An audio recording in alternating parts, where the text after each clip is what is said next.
73 es un momento muy particular porque es cuando empieza a acentuarse la censura y, digamos, poco a poco se va produciendo el silenciamiento de una generación. Entonces, ese silenciamiento produce una especie de agujero en el país y quedan los más jóvenes, que todavía no han sido prohibidos, con la posibilidad de ocupar un espacio con gran temor, claro, en principio, y algunos de ellos lo van ocupando. Patria Libre es uno de los grupos que se van dando por ahí, que en una búsqueda de caminos, en una especie de folclorismo latinoamericanista, contestatario, pro-revolucionario, no demasiado elaborado, de lo cual había distintas expresiones. Lo interesante de Patria Libre simplemente es que varios de sus integrantes después fueron músicos muy relevantes. Camino de anchas heridas, camino de piedra y flor, aunque nos robes la vida, la lucha no terminó. Que surgió a partir de unos recitales muy pequeños que se hicieron en el ámbito de los comités de base, en el ámbito universitario. Ya eran tiempos de cantar contestando y dando opiniones. Y pensar que todavía hay gente que no lo cree, que mataron a mi hermano por quererse rebelar. Tuvimos 2 discos censurados con el Patria, porque fueron hechos a principio de la dictadura para el sello Sondor, y a mí por lo menos, por ejemplo, me pusieron una bomba en la puerta de mi casa que hizo volar toda la puerta de adelante hasta quedó en el dormitorio de mis padres, pobres. Que mataron a mi hermano por quererse rebelar. Para nuestra generación era difícil, porque la dictadura sabía que todos nosotros o éramos de ideas políticas absolutamente izquierdistas, o en los hechos estábamos en contra de la dictadura. Y le pegó un hachazo al rock and roll y al blues, porque los peludos mugrientos no servían en el esquema fascista, y también, exiló a todos los músicos que hacían canciones más comprometidas desde el punto de vista social, y nuestra generación era un poco un fleco de todo eso. Entonces, era duro. Yo me comí, por ejemplo, en el teatro, en el Galpón Chico, una noche de brujas, que entraron los milicos y nos pusieron contra la pared, nos estuvieron 7 horas ahí. No terminamos en un cuartel de casualidad, estábamos ensayando una obra para niños. Toda esa gente creo que fue la que tiró más fuerte para adelante y nos hizo seguirla. Pero también teníamos la influencia de la música internacional, que ya invadía mucho más rápidamente que antes los canales culturales. Por ejemplo, los Beatles fueron fundamentales. Todo el rock and roll anglosajón y norteamericano. No sueñes, Juan, es tiempo de amar. Es tiempo de odiar. No sueñes, Juan, es tiempo de odiar. Crosby, Stills, Nash & Young, que también nos impactaron mucho en el aspecto de vocalistas, ¿no? De vocalistas ensamblados.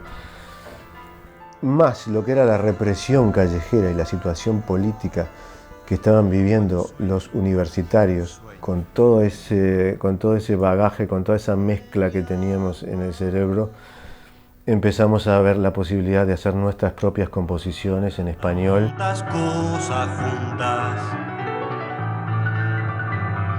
La búsqueda del latinoamericanismo creo que era consciente y necesaria. Soldadito de Bolivia.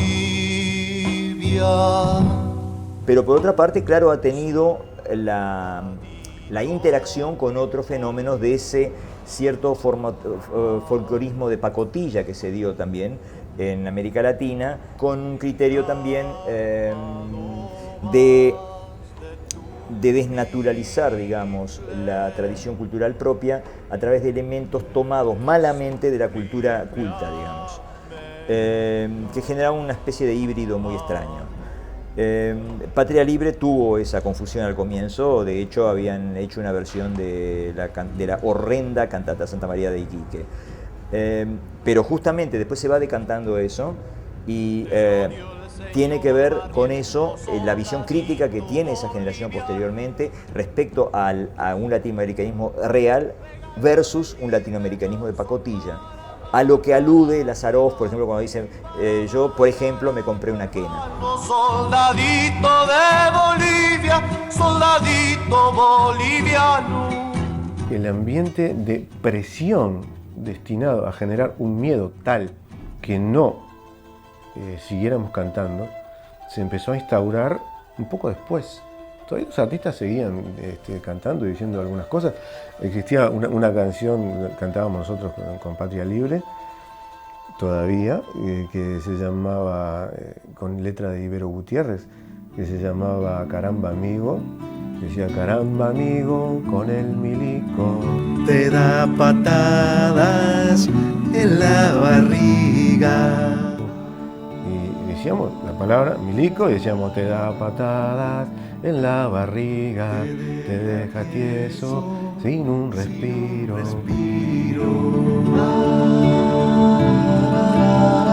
Los que siempre organizaban espectáculos empezaron a sentir mucho miedo y empezaron a sentir la presión de las fuerzas represoras. Entonces hubo un momento en que ya vimos que no podíamos seguir llevando adelante el proyecto Patria Libre. La vida son obreros de tal suerte que van sembrando la patria aunque cosechen su muerte.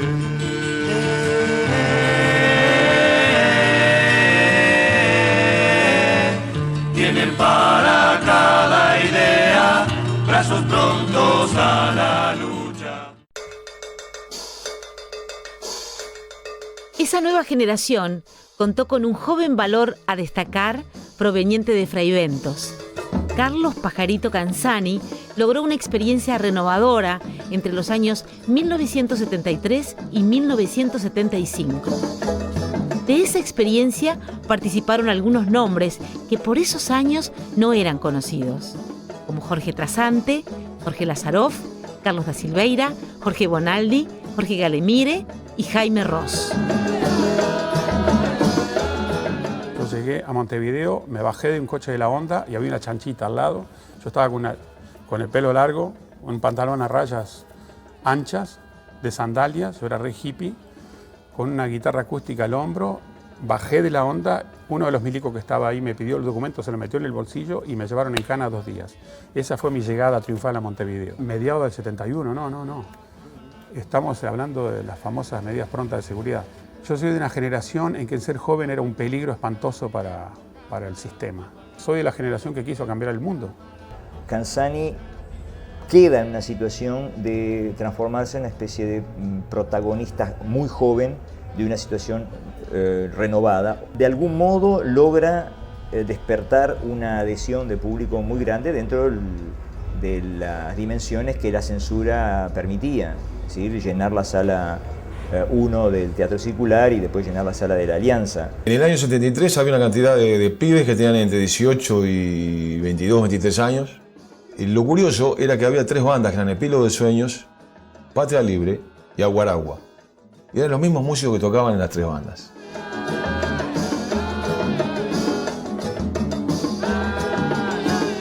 A Lazaroff y a mí nos interesaba entrar en Aguaragua porque eso de alguna manera nos daba la posibilidad de realizar una música latinoamericana de fusión con nuestras propias raíces, que eran, como dije, rockeras y de música beat.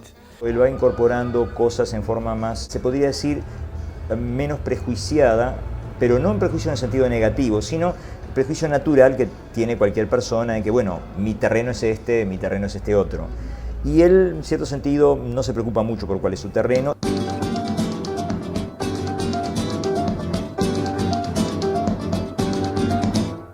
Váyase a tomar su whisky, aunque a mí nadie me nombre, yo prefiero mi candombe.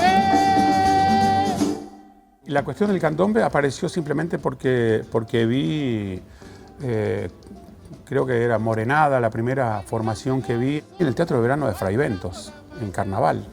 Y eso para mí fue tremendo. Pues un día me enteré de que venía Manolo Guardia a tocar al Club de Remeros de Mercedes y el cantante invitado era Rubén Rada. Y ahí vi las posibilidades que había de hacer otras cosas con el candombe. Y después empecé a descubrir lo que estaba pasando en Montevideo con el quinto y todo eso. Después descubrí lo que fue el tropicalismo. Corión Arenal me hizo descubrir una discografía impresionante que él tenía y eso para mí fue la transformación. No me importa un letrao como el que come salteao. Los brasileros estaban haciendo temporadas en los teatros y le daban un nombre conceptual al espectáculo. Y yo vine con esa idea y nos instalamos, por ejemplo, en el Teatro Circular o en la Alianza Francesa. El conjunto en vivo impactaba por la riqueza sonora, por la riqueza musical. El Pajarito Canzani, que era un cantor muy caliente en escena. El pájaro tenía mucho carisma y tenía canciones, tenía onda. Y la banda tenía onda también. Y había todo un público que era de la misma generación que nosotros. Quería también escuchar eso. O sea, una cosa iba con la otra.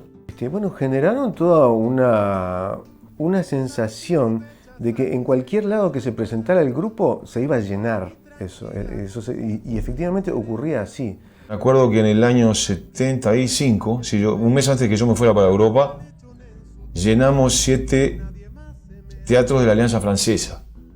Para nosotros, tener media sala en un teatro de la Alianza Francesa ya era una maravilla. Ahora, Canzani en sí llega a ser un tipo muy creativo,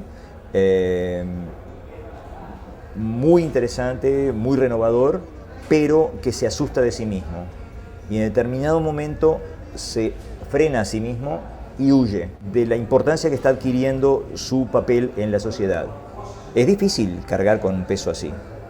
Es muy difícil y es muy difícil para cualquier muchachito joven sentir que está llevando el peso de la historia encima de sus hombros, o de un pedazo de la historia, digamos. Y es verdad que de pronto yo me sentí heredero de un momento que tenía que ver con la historia de la música uruguaya. No tiene nada que ver con mi personalidad, esa onda de escapar de una realidad. Creo que si a un pibe hoy que está empezando le dicen, loco, vení a hacer una gira por España y está todo resuelto y dale y prendete durante un año, no creo que haya muchos chiquilines que te puedan decir, no tengo ganas de ir porque extraño a mi mamá. No decidí irme del país, me fueron del país. No quiero andar vanagloriándome de ser un antiguo combatiente porque no va al caso. Tuve algunas visitas introspectivas a las 6 de la mañana que sabías cuándo empezaba y no sabías cuándo terminaba la visita que te hacían ni a dónde te llevaban. Y bueno, fui amenazado varias veces. En los últimos días, después de esos problemas que yo tuve, que fueron varios y grosos, aparece un jeep con una señora muy coqueta y me dijo, mire, yo soy la señora del coronel fulano de tal y le vengo a hacer una proposición. Hemos estado viendo hacer un festival para hacer resaltar nuevos artistas nacionales y queríamos proponerle a usted de ser la estrella de un festival que vamos a hacer en la Rural del Prado y si usted acepta va a estar en todas las primeras páginas, va a estar en el número 1 por todos lados en las radios, usted va a ser el héroe. Yo le dije, pero señora, usted sabe perfectamente que a mí no me puede venir a proponer algo semejante. Y entre pitos y flautas me dieron a entender que era eso o irse. Y ese fue el último capítulo que yo tuve. A los pocos días yo ya me estaba yendo y me fui.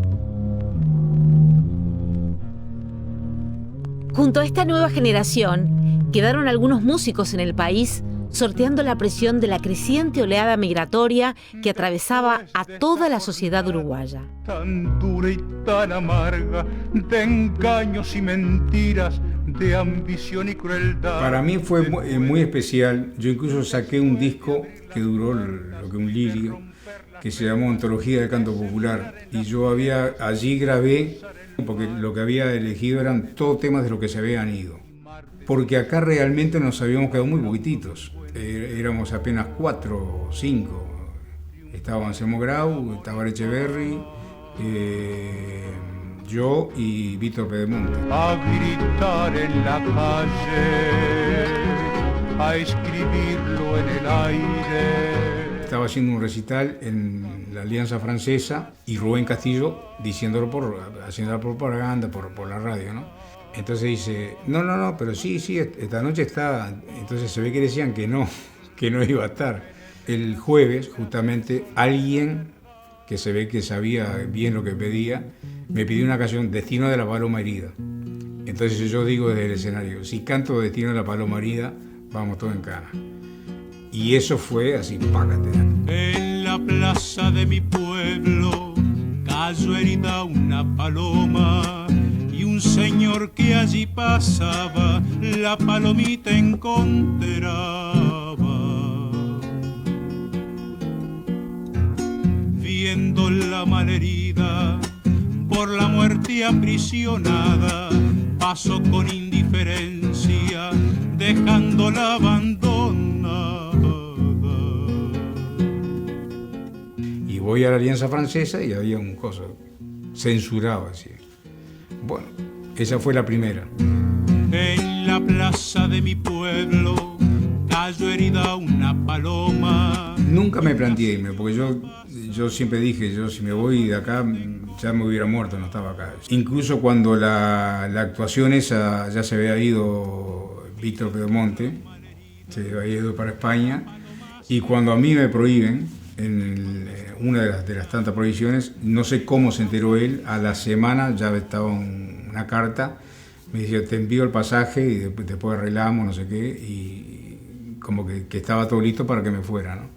Y dije que no. Nos encontramos en los boliches, entonces en determinado boliche, yo qué sé, en San José y Ejido, nos encontramos con el Flaco Tabaré, entonces vos pasabas por ahí y de repente sabías que no lo ibas a ver, o ibas a otro boliche de Iberia, allá en 18 y Paraguay, que nos encontrábamos con Llamando Bovides, con yo qué sé, y era cosa que vos sabías que no estaban, ¿no? Tino, Gastón Charlo, fue otro de los músicos que se quedó en el país. Abandona los Moonlights y forma otra banda llamada 03, la cual duró muy poco tiempo. Resistiendo el frío. Tengo mucho miedo de no ser sincero, de no poder decir lo mucho que te quiero. Siempre se juntaba porque el amor y la política siempre tuvieron mucho que ver. Mi ciudad que me ha visto. En 1976 graba su disco Vientos del Sur para luego dejar de tocar por unos años. Era un tanto difícil encontrarse con otros que tuvieran la oportunidad o tuvieran la misma forma de pensar, ¿entendés? Ya la historia era un poco más de disco de autor. Vientos del sur que me traen el frío, vientos del sur no me dejen dormir, porque el sueño se parece a la muerte. Khayyam lo dijo hace algún tiempo ya. Vientos del sur, recuerdo aquellos días en que mi vida no iba tan mal. Noches de vino sin melancolía, vientos del sur, se acerca el final. No dejes que los recuerdos me ahoguen.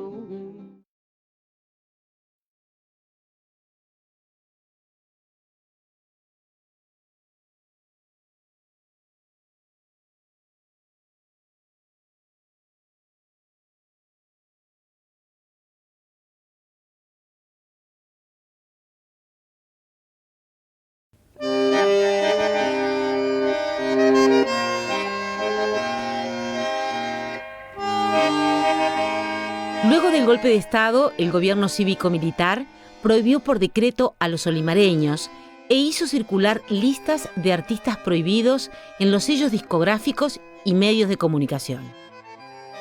Los músicos referentes de la década del 60 se encontraban la mayoría en el exilio.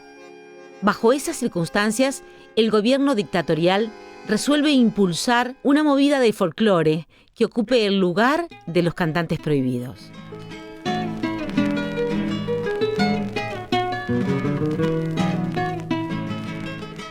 Un momento muy duro de vivir para unos más que otros. Y se prohibieron algunos cantantes, mucha gente tuvo que emigrar. En nuestro caso concreto, bueno, nosotros no teníamos la ideología de izquierda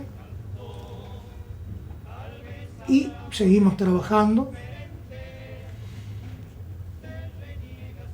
Trabajamos, sí, en su momento para la DINARP, en muy pocas oportunidades para el Ministerio de Cultura. La DINARP era la Dirección Nacional de Relaciones Públicas. Era el portavoz del gobierno. En 1975, el gobierno dictatorial declara el Año de la Orientalidad, editándose discos con ese nombre, incluyendo artistas impulsados desde la dictadura cívico-militar. En el 75 se crea un comité organizador de lo que se llamó el Festival de Canciones a mi Patria, que lo presidía yo. Estábamos en un gobierno todavía por Bordaberry, era el presidente, más que era un gobierno de facto. Bordaberry nos impone esa labor, el comité organizador de Canciones a mi Patria. Tuvo un significado muy lindo porque, por ejemplo, se llevaba desde acá, desde Montevideo, un grupo de intérpretes y los otros intérpretes eran todos de la zona donde se hacían los festivales. Andaré por los cerros, montes y llanos toda la vida. Y lo que yo organicé, que fueron esos dos festivales del 75 y 76, no había la más mínima censura de nada, en absoluto. Este movimiento, impulsado desde la DINARP, fue muy criticado, pero no en ese momento, debido a la censura y el miedo, que estaban muy presentes. No se olviden que en el 75 el gobierno de la dictadura promueve la ley de la consagración del Año de la Orientalidad por los aniversarios de 1825. Y allí hay un grupo de cantantes, algunos que encabezaban este movimiento, traidores a la causa de la democracia, traidores a la causa popular, que se subieron al carro de la dictadura, y había otros grupos surgidos del interior y del interior de la policía, grupos que usaban poncho, ojo legüero, botas, rastra, que eran los que ocupaban la promoción más importante en los medios de comunicación. No tenía ninguna significación, no iba nadie a verlos. Los primeros músicos oficiales, ya en la primerísima etapa, fueron los Nocheros, con Hugo Ferrari como ideólogo y un grupo de integrantes que se prestaban a ese juego. Había otros grupitos y había algunos pocos artistas que, digamos, se plegaban a los intereses de la dictadura, pero pocos. Ahora, lamentablemente hubo varios que agacharon la cabeza. Muy pocos en relación con otros países. Nuestro país fue un país muy resistente. De la misma forma que DINARP prohibió o exhortó, pero vamos a decir prohibió, que no se emitieran determinados intérpretes, tuvo la mala idea de imponer que cada tanto tiempo, cada 2 horas o cada hora, cada emisora tenía que emitir disculpe. Considero que no hay cosa peor que obligar a prohibir un tema o, en su defecto, a pasar determinado tema, porque en mi caso particular, y pienso que fue el de muchos uruguayos, se llega a odiarlo. Quizás muchos de los que en un principio aplaudieron a rabiar disculpe, terminaron odiándolo. Nosotros tuvimos un programa en CX26 Sodre que se llamaba Tiempo de Pueblo y Folclore, del 76 al 80. Cuando empezamos a planificar el programa, pedimos discografía nuestra en el Sodre, y había un solo disco en CX26. Cuando lo abro, de los dos lados estaba rayado con una gran esvástica, cosa que me repugnó porque tanto la hoz y el martillo como la esvástica me da asco. Disculpe, hablaba mal de todos los que en la noche éramos cantores, como Tabaré Echeverri, como Citarrosa, andábamos ahí en los boliches. Y esta canción fue hecha para todos esos supuestamente subversivos que éramos nosotros, ¿no? No funcionó popularmente. La frecuencia con la que se difundía esa canción generó respuestas de otros cantantes. La canción Estás disculpado, de Anselmo Grau y letra de Carlos Cresci, es un ejemplo. Hecho sueño en la guitarra como Los Nocheros también tenían otras canciones con una postura política muy marcada. aunque vengan rondando los cuervos, seguiremos luchando hasta el fin. No me asustan con sus picos los que quieran confundir al pueblo. Esa samba es de Oscar Valle, justamente. Se basa en los problemas que estaba viviendo la Argentina con los movimientos subversivos del ERP y de los montoneros. Entonces él entendía que los que traían ideas foráneas eran cuervos que querían comerse el espíritu de la argentinidad, como decía él. Y bueno, y en el caso nuestro era un poco también contra la subversión que había habido en el país. Fue una canción más y no tuvo ninguna repercusión. El folclorismo argentino tuvo distintas vertientes, distintas etapas y tuvo un espectro muy amplio ideológico. En el Uruguay se dio una cosa mayormente izquierdizante, digamos, en cuanto a visión, salvo algún ejemplo que después sirvió claramente al fascismo, que era una especie de folclorismo colgado de una palmera o colgado de no sabía bien qué, de un ombú quizá, pero atemporal, muy vinculado con el movimiento nativista. Nosotros trabajábamos, cobrábamos por nuestro trabajo, pero no nos obligaban a cantar disculpe. Lo tomábamos como un trabajo más.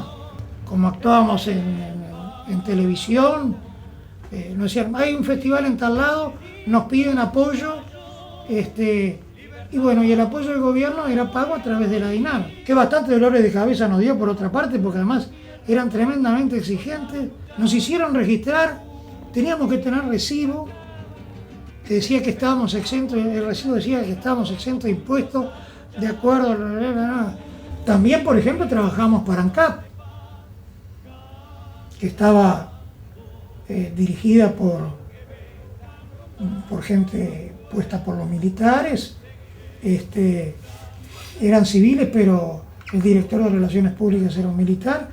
Íbamos al Festival de la Lana, al Festival de Durazno, patrocinados por ANCAP, por ejemplo. El Festival de Durazno comenzó, nosotros fuimos representando a Tacuarembó en el 73 con los Eduardo, y después empezaron a mandar los cantores del ministerio. Los cantores del ministerio, los Nocheros, Villalba, bueno, y otros más, que eran netamente cantores de pro dictadura, ¿no?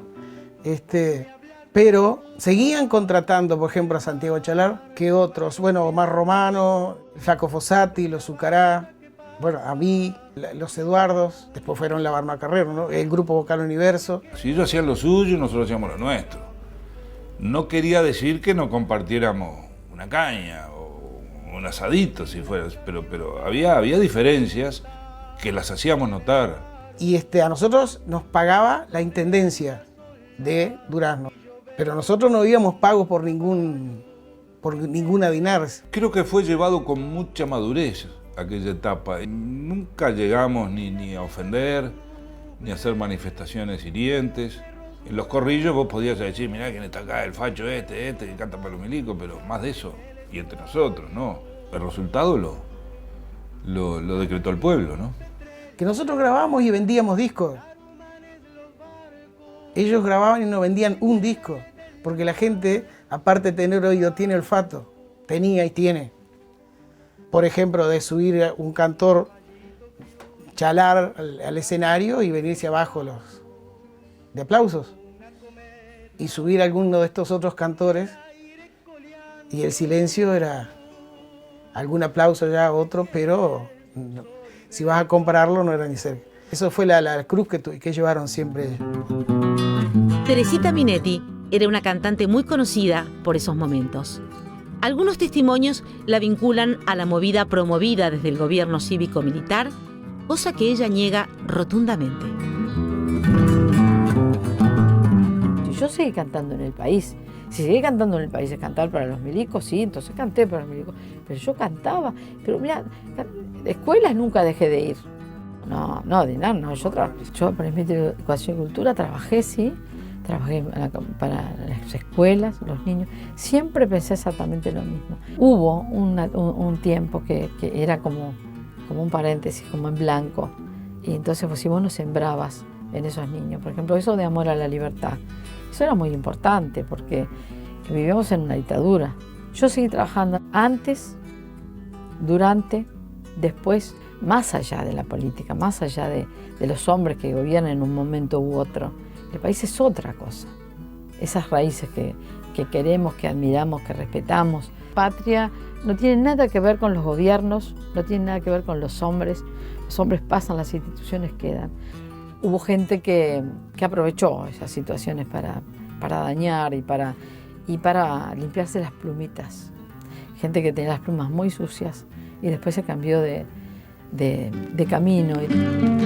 Una crítica frecuente que recibían los nocheros era con respecto a su opción estética y musical. Que nos dejen a nuestra manera. Lo que me gustaba era a través de una samba, de una chacarera, eso lo sentía más.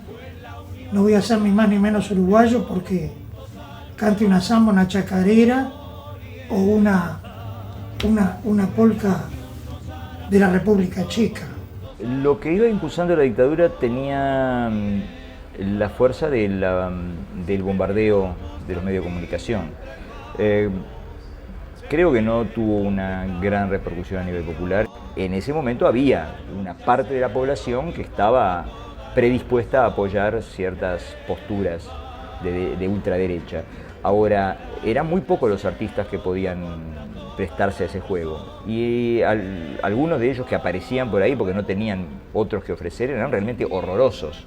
El año 72, 73, antes de la ruptura institucional, el presidente Bordaberry no nos quería, porque nos vestíamos como argentinos según él y porque cantábamos zambas y porque, disculpe, era una zamba. Había militares, tanto que hablan que nosotros fuimos militaristas, había militares de alto rango que no nos querían porque no éramos netamente orientales. También cantaban a Don José, la emblemática canción de los olimareños, quienes habían manifestado públicamente su apoyo al Frente Amplio y eran los únicos músicos prohibidos por decreto. Para nosotros no existen canciones de izquierda y de derecha, son buenas o malas. Si son, entre comillas, de izquierda y nos gusta la canción porque es buena, la cantamos. Yo recuerdo que en todos los actos oficiales se cantaba, es así, como comienzo o como final, a Don José. Y era una canción emblemática de los olimareños. Entonces, a mí me parecía que no correspondía, que no porque fueran los olimareños de izquierda, no, porque ya la habían cantado ellos. Y es muy difícil salir a cantar una canción que ya fue impuesta por otra persona. Comienza el festival de La Valleja. Entonces las autoridades del festival nos dicen, no, lo ideal sería que cantaran a Don José. Bueno, nosotros tenemos San Martín así, pero es una samba y queremos algo bien oriental, una milonga. Bueno. En 1975, el gobierno dictatorial elaboró el Acta Institucional número 5 que clasificaba a las personas en categorías. Igualmente me prohibieron, como prohibieron a otros compañeros en el año 75 con el Acta Institucional número 5, que clasificaba a las personas en 3 categorías, A, B y C. Entonces estábamos en la B. Al ser empleado público te daban las categorías. Si no tenías nada, si eras un ciudadano ejemplar, o sea que estabas con los milicos, ahí te daban el A. O que no tenías ningún problema, ¿no? Que estaba todo bien, eras A. Si tuviste alguna cosa o ellos sospechaban de que no sé qué, bueno, eras categoría B. Ahora, si ya estabas para otro lado te daban la C, o en el caso mío la Z me dieron. Te echaban del lugar, del empleo, y si no tenías el lugar, digamos, no podías entrar a otras oficinas, determinadas cosas te eran prohibidas, y bueno, pero aparte estabas allí, marcado, ¿no? Dentro de ese contexto sociopolítico, los nocheros pretendían dar su mensaje de paz. Estábamos en un estado tal que todo era violencia, todo era ante un enemigo contra otro. Necesitábamos la paz. La paz, en mi concepto, la única forma de lograrla era estar a la sombra de nuestra bandera. Aunque muy humilde eras, mi primer bandera nunca te olvidé. Aunque muy humilde eras, mi primer bandera.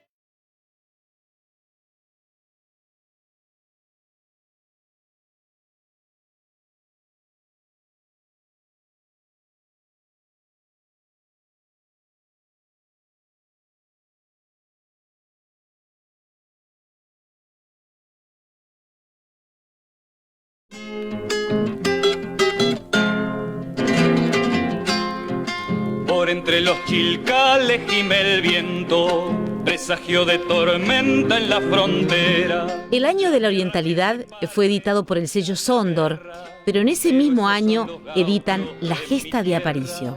Contra la capital van tras la gloria. Si todos esos doctores quieren guerra, a fuerza de lanza asociar a historia. Armamos La Gesta de Aparicio, que fue una apuesta difícil, de esos discos que no pedimos permiso, pero pensamos que podían prohibirnos y que nos viniera un lío, porque ellos querían eliminar a los partidos políticos y este era un disco de carácter más bien histórico nacionalista y no querían reivindicar figuras como estamos haciendo con Sarabia, ¿no? Tiembla la capital porque Aparicio dijo no pido más, ahora lo exijo. Resulta una especie también de juego con la censura, no necesariamente de burla, sino de usar los elementos de juego que tengo para hacer algo. La censura me permite hablar de los héroes patrios, pues hablo de los héroes patrios. Y entonces hablo de los héroes patrios y elogio la rebelión. Llevan toda su riqueza, va a tener muerte de lujo. Si alguna bala los para, cuando manden a cargar. Yo lo que hice fue ensalzar héroes que lamentablemente en nuestros textos de historia, de los que yo estudié, que hice en primaria, secundaria, preparatorio, aquella época siempre estudié historia, y llegabas a la Guerra Grande y pegábamos un salto y caíamos en la Segunda Guerra Mundial. Había una parte de 1845 a 1940 que nosotros no sabíamos nada. Y en ese periodo teníamos, entre otros, a Leandro Gómez, a Aparicio Sarabia, a Baltasar Bruna, que no le canté, pero... Lo importante del asunto era que, por un lado, uno de los discos era Aparicio Sarabia que se autodenominaba un gaucho alzado, un revolucionario. Los que nunca aparecen para pelear, pero enseguida salen a hacer la paz. Yo sé por qué no quieren revoluciones, los gringos que les pagan a esos doctores. Ese disco recopilaba canciones ya editadas. Como un jazmín del país, de Washington y Carlos Benavides, fue grabada en 1974 y adoptada enseguida por el público. Dijo el muchacho a la moza, desde el comienzo te vi. Dijo el muchacho a la moza, desde el comienzo te vi. En el sueño la vigilia, como un jazmín del país. En el sueño la vigilia, como un jazmín del país. Perfume de la alta noche, pequeña flor constelada. En el patio con aljibe y en mi corazón guardada. Yo me voy con Aparicio, sé que otra divisa labran. Yo me voy con Aparicio, sé que otra divisa labran. Tus manos y llevarán los varones de esta casa. Tus manos y llevarán los varones de esta casa. Yo me voy con Aparicio, pero mírame a la cara, que lo que voy a decirte se dice una vez y basta. Solo una cosa podría detenerme, una palabra. Di que me quede y me quedo, jazmín del país, muchacha.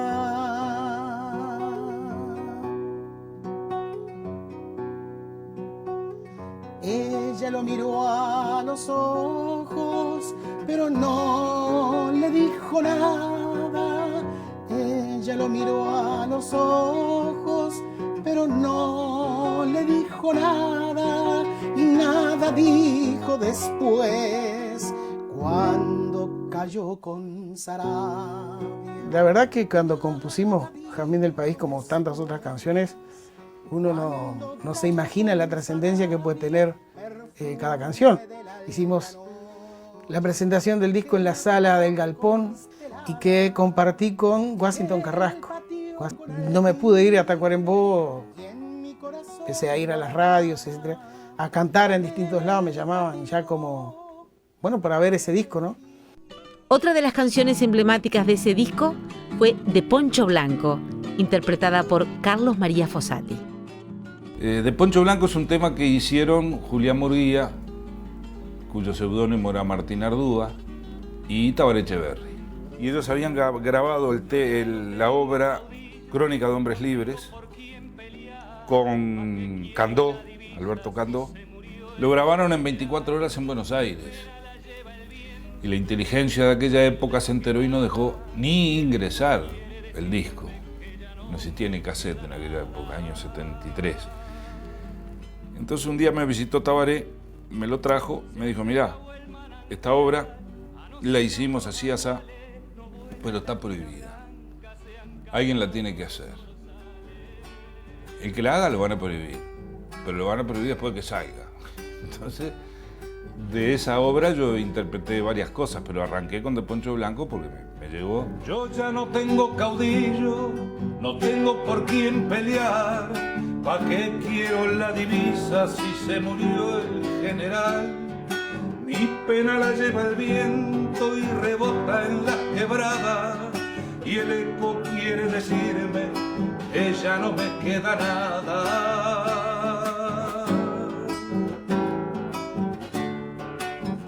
Se ha secado el manantial, anosicaban los maguales, no vuela el águila blanca, se han callado los zorzales.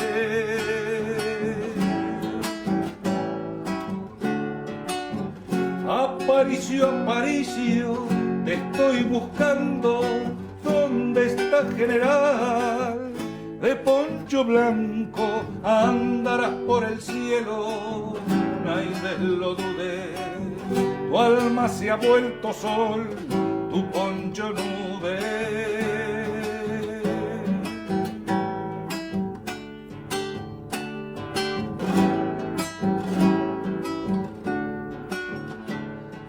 La bala que te pegó a todos nos mató algo. Yo solo quedé con fuerzas pa' volver a Cerro Largo. Puse nadando el Río Negro para seguir rumbo a Melo. Ya no había rastros del puente que construyó Don Carmelo. También este disco reivindicó a uno de los partidos políticos prohibidos, con canciones que fueron tomadas por su colectividad, sin poder expresarlo públicamente. Hoy en día podemos escuchar esas canciones en los actos del Partido Nacional. Yo ya no tengo caudillo, no tengo por quién pelear. Es la expresión del hombre que abandonó todo, fuere mucho, fuere poco, para seguir tras una persona que representaba un ideal, que representaba la libertad. En ningún momento la canción dice que yo soy blanco ni que la canción es partidaria, porque la canción es una canción de amor que ubica temporalmente en la Revolución de Saravia a esa pareja de muchachos que uno es blanco y el otro colorado. Es decir, en ningún momento es partidaria la canción. Pero a mí ni a mí ni al Bocha nos molesta. Ahí estaba la mano de los Aval, dueños de Sondor, ¿no? Gente antidictadura, que es bueno mencionarlos porque ellos también se jugaron, no solo la ropa como se dice comúnmente, sino una empresa familiar, pionera de la grabación en el Uruguay. Me llamó Quique Aval y me dijo, mirá, cantamos a París y ahora vamos a hacer una de Leandro Gómez. Vamos arriba, le digo. Van a participar fulano y mengano, y tú fíjate que de los 4 que participamos, el blanco era yo, los otros 3 no. Pero eso también marca algo que sucedió en aquella época, que estábamos todos por una misma cosa. Leandro Gómez era un revolucionario internacional que había peleado contra la triple alianza del Imperio del Brasil, el mitrismo argentino y Venancio Flores, que con la colaboración de brasileros y argentinos va a terminar con ese verdadero genocidio que fue el sitio de Paysandú, ¿no? Llegaron los brasileros, que se ha traído Venancio, han subido por el río los barcos a cañonearnos. Aún respetando la historia, estábamos a muchos jóvenes indicándoles que había gente que había luchado por sus ideales y que había sido capaz de luchar hasta la muerte por sus ideas. Los hombres que ante el cambio no dieron un paso atrás, hambrientos por su razón, sedientos por su veredad. No fueron detenidos la impresión de esos discos porque se consideraban que eran hechos históricos. Y fue muy útil porque yo después coseché la satisfacción de que venía gente joven y no tan joven a decirme, che, pero mira vos, ¿quién era Juan Torora? ¿Quién era Fray Generoso Pérez? ¿Dónde puedo estudiar eso? En el capítulo siguiente, el presidente Bordaberry es destituido en 1975. Al año siguiente, Alfredo Zitarrosa, los olimareños, se van al exilio. En el momento más represivo de la dictadura, comienzan a surgir espectáculos de música popular en teatros. Darnoyans, Washington y Cristina, los que iban cantando, Carlos Benavides, Los Eduardos, Montevideo y Rumbo, son algunos de los nombres. Ya nos rodearon la plaza, ya nos están bombardeando, llegaron los brasileros, que que se ha traído Venancio han subido por el río los barcos a cañonearnos y por tierra nos rodea colorados y vallanos.